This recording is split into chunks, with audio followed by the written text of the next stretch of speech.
The safety quantity helps you prevent the overselling of items in high demand. You can use safety quantity to subtract a specified amount from the available quantity sent to a channel. For example, if there are 5 units available and the safety quantity is 1, only 4 will be sent to the channel. You can set a default safety quantity across all products, for each channel. Configure unique values per product or determine how much inventory from a specific warehouse should be sent to the channel. To apply a default value across all products for that channel, you need to first go to your settings and open your company of choice. Go into the toolbox and head to the per channel defaults.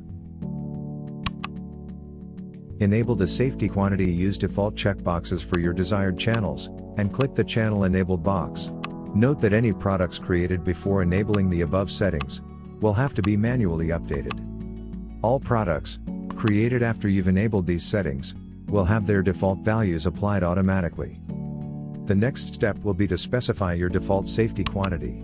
There are 2 ways to do that. You can go to the Defaults tab and set a different safety quantity for all the available channels. Another way is to go to Channels. Select your preferred channel and go to General Settings. There you can set your desired safety quantity and save the changes.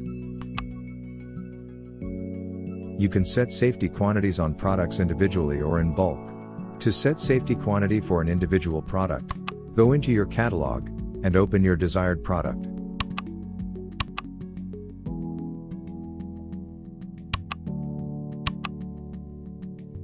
Go into the toolbox and search for the properties of your channel of choice. Click Edit and populate the safety quantity field with your desired value. Ensure that the Use Default checkbox is disabled and click Save.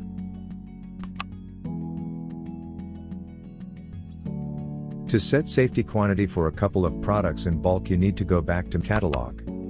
Select Tools, click Import Product Info, and choose Bulk Product Update.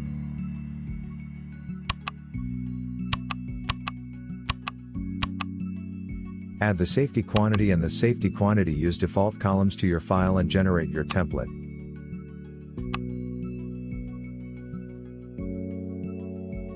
To use the default company level safety quantity, the value of this column must be true. This also negates the need to populate specific safety quantity values, as the default will be used instead.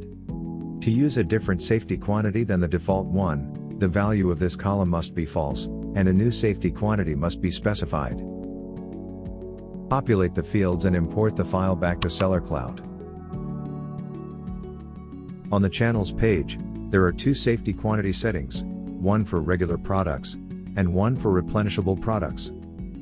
Typically, safety quantity for replenishable products is set to 0 because there are no specific inventory restrictions.